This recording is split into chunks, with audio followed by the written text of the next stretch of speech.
விழுப்புரம் மாவட்டம் திண்டிவனம் சட்டமன்ற தொகுதியில் மதசார்பற்ற முற்போக்கு கூட்டணியின் சார்பில் பானை சின்னத்தில் போட்டியிடும் விடுதலை சிறுத்தைகள் கட்சியின் வேட்பாளர் வன்னி அரசுவை ஆதரித்து ஓலக்கூர் ஒன்றியத்திற்கு உட்பட்ட பள்ளிப்பாக்கம், நல்லாத்தூர், கோனேரிக்குப்பம், நங்குணம், ஓலக்கூர் ஆகிய பகுதிகளில் விடுதலை சிறுத்தைகள் கட்சியின் பொதுச் செயலாளரும் விழுப்புரம் தொகுதி நாடாளுமன்ற உறுப்பினரும் முனைவர் துரை ரவிக்குமார் தீவிர வாக்கு சேகரிப்பில் ஈடுபட்டார். அப்போது பேசிய அவர், முதலமைச்சர் மு.க.ஸ்டாலின் தான் மீண்டும் ஆட்சி அமைக்கப் போவதாக தெரிவித்தார். உங்களுக்காக குரல் எழுப்புவதற்குத்தான் தலைவர் எழுச்சி தமிழர்கள் வன்னி அரசவர்களுடைய அவர்களை உங்களுடைய வேட்பாளராக இங்கே அனுப்பியிருக்கின்றார். அவர் சட்டமன்றத்திற்கு அனுப்பினார்.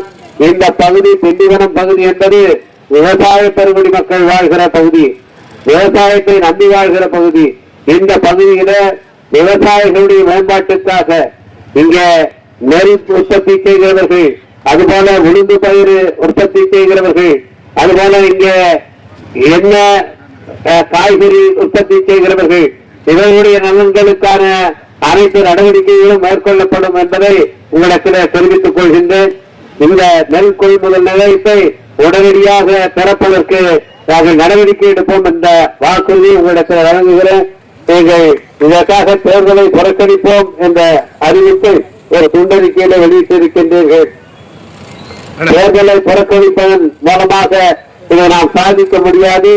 உங்களுக்காக பணி செய்வதற்கு நாங்கள் காத்து கிடக்கிறோம்.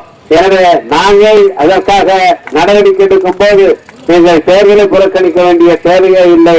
உங்களுடைய வாக்குகளை பானை சின்னத்திலே திராவிட முன்னேற்ற கழக தலைமையிலான கூட்டணியின் வெற்றி சின்னமான பானை சின்னத்திலே அடித்து உங்களுடைய வேட்பாளராக இன்றைக்கு இங்கே வந்திருக்கின்ற வன்னி அரசவர்களை சட்டமன்றத்திற்கு அனுப்பித்தார்கள்.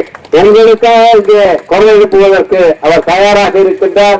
நாங்கள் முதலமைச்சர் அவர்கள் தான் மீண்டும் ஆட்சி அமைக்கப் போகின்றார். இதற்கெல்லாம் வாக்குறுதி அளித்திருக்கின்றார். குறிப்பாக மகளிருக்கு 1000 ரூபாய் என்பது 2000 ரூபாயாக ஆகப் போகிறது. உடனடியாக ஆட்சி அமைந்ததுமே 8000 ரூபாய் உங்களுக்கெல்லாம் கூப்பன் வழங்கப் போகிறார்கள். உங்களுக்கு தேவையான பொருட்களை நீங்கள் இதை வாங்கிக் கொள்ளலாம். இன்னும் நம்முடைய பிள்ளைகள் காலை சிற்றுண்டி திட்டம் 8ஆம் வகுப்பு வரை விசாரிக்கப்பட இருக்கிறது. இப்படி அடுக்கடுக்காக பல நலத்திட்டங்களை நம்முடைய மாநில முதலமைச்சர் அறிவித்திருக்கின்றார்கள். அதிலே விவசாய பெருங்குடி மக்களுக்காகவும் பல்வேறு திட்டங்கள் அறிவிக்கப்பட்டிருக்கின்றன.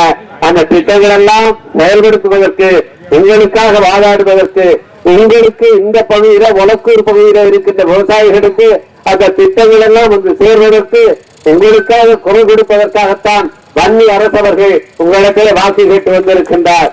உங்களுக்காக உழைப்பதற்கு ஒரு வாய்ப்பு தாருங்கள். உங்களுடைய வாக்குகளை பானை சின்னத்திலே அடியுங்கள் என்று உங்கள் பாதம் தொட்டு கேட்டுக் கொள்கின்றோம். நன்றி, வணக்கம். இந்த பிரச்சாரத்தில் திமுக திண்டிவனம் தொகுதி பொறுப்பாளரும் மாவட்ட பொருளாளர் வழக்கறிஞர் ரமணன், ஒன்றிய பெருந்தலைவர் சொக்கலிங்கம், விசிக மாவட்ட செயலாளர் மலைசாமி, மாநில செயலாளர் சேரன், மண்டல செயலாளர் வழக்கறிஞர் திலீபன், மண்டல துணை செயலாளர் நாவரசு, ஒன்றிய செயலாளர் வழக்கறிஞர் மா தமிழன் மற்றும் கூட்டணி கட்சி நிர்வாகிகள் கலந்து கொண்டனர்.